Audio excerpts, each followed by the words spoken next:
I want to show you guys how I plan my week to keep myself more productive. I think it's really important to plan your week ahead just to have a good idea of what you need to do each day. I'm not necessarily saying plan each step out, but in the sense of, okay, today I have to go to the gym, and then the next day I could actually stay home, work on this side hustle or whatever. That's pretty much what I'm trying to show you guys on how I do it for myself. I also think it's really important to kind of write this down on a piece of paper, Google Doc, whatever you want, just so you have that like vision embedded in your brain, and it helps you not steer off course, and then it also helps you not get distracted by outside sources. First, I like to take account of what I have to do. So for me, I work Monday through Friday in the morning till like around 4 or 5 p.m. Now check in with yourself. What time frames work the best for you? Is it in the morning, the afternoon, or the nighttime? I don't know what that's gonna be, but figure that out and understand which time will be the best for you to be the most productive. Is what I'm trying to help you guys understand. So for me, it's normally going to be in the evening, later in the day, where I'm going to be the most productive with whatever I need to do.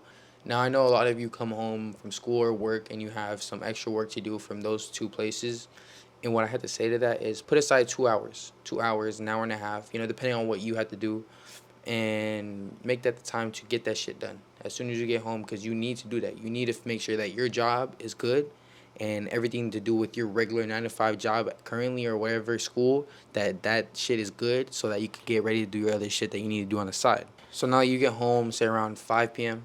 or 4, whatever, and around 5 p.m. is the time. So now you get home, right? And say you get home around 4, 4:30, whatever it is, and then around 5 is the time you decide to start actually getting your school or job work done that you have to do at home for whatever reason. If you have it, I say put an hour or two aside, and get that done, because I'll say make that your biggest priority before your side hustle. I'm not saying that shit's not important, that is key, but to make sure that dream happens, sometimes you need to sacrifice some of that time to provide for yourself, to make sure that you're good, and so that you can have money to invest in yourself. You know what I'm saying? So it's just everybody's situation is a little bit different. You know what I'm saying? But yeah, so say it's 7, right? 7 p.m. Now you have to shower, cook, eat, work out, whatever you need to do. Say it takes about roughly an hour and a half. For me, I don't work out that much. I work out just enough to stay healthy. I'm lucky enough to have my family cook my food, but if you have no one to cook your food for you, honestly, I would think about meal prepping. I think it's a really good idea. You're time efficient, money efficient. Why not? And then my third, which is showering. So it takes me about 20 minutes. So give or take, sometimes I take longer with all tasks. Sometimes it takes me shorter duration for eating, or you know what I'm saying. Just figure that shit out. So put an hour and a half aside for all that. Now it's 8:30 p.m. What are you going to do with the hour and a half you have left? For me, personally, last 30 minutes of my day, or the first 30 minutes of that hour and a half, I'm pretty much going to be planning out my week. And I don't mean like each moment I'm gonna have planned out, but I mean a general basis of when I get home. All right, I already know by my brain I have to eat, shower, work out, whatever.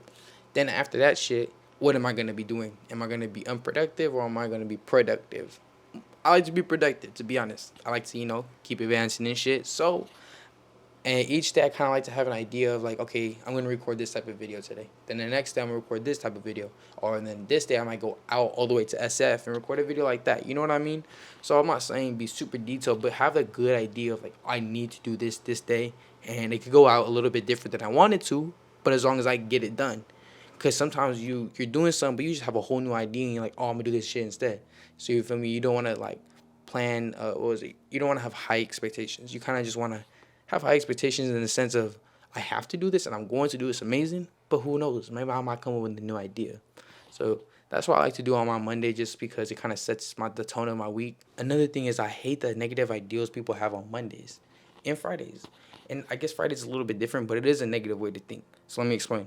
So on Mondays, a lot of people will be like, oh, wake up, fuck, today's Monday, I feel more tired, or, today's might be more harder, right? So immediately you wake up and you're already telling yourself, like you're already telling your brain that shit, today might just be harder than tomorrow, right? Just because of the reason of the fact that it's a Monday, the day right after Sunday. Shit, you supposed to go to church on Sunday. What the fuck you doing that's making you tired on Monday? You feel me? But besides the point, right? So first of all, you already have that negative ideal of like today's gonna be bad. So you might just approach any situation that comes your way, whether it's a bad or a good situation, maybe a little bit poorly, just because of the fact that you expect something to be bad. You're already telling yourself today's gonna be bad. So that's the first thing I hate. You know what I'm saying? Monday should be a great day. Stop being so negative. Friday, people will be like, oh shit, today's Friday. You know what? I'm not gonna do my schoolwork because I got Saturday and Sunday to do. Let me push it aside. Or it's Friday. You know what? I'm not gonna finish the thing I gotta do at work. I'm gonna do it on Monday. I'm gonna go start my weekend early. No, bro. You're just using Monday and Friday as a way of comforting your procrastination. That's all you're doing. Like, why? Why are you comforting your procrastination? That's not a good thing.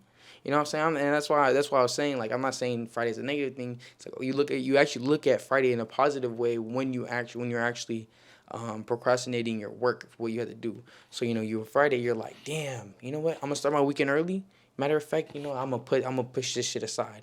So it's like you kind of look at it in a positive way because you're gonna go start your weekend early, but in reality, it's just negative to you because you keep that consistency of having that -1 point on your work ethic, my boy. You know what I'm saying? I just like look at it in a different way too. You have 1 more hour left in your day before it's 10. What are you going to do? And I know a big part of you are actually going to watch the newest season of your favorite show, play video games, bullshit, scroll on social media mindlessly.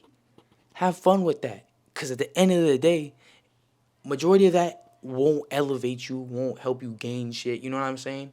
So what are you going to really use that hour for? That's what I want to know. I really do. Like, are you going to use it for the good? Or are you going to use it for the shit I just said? That's for you to figure out. Good luck.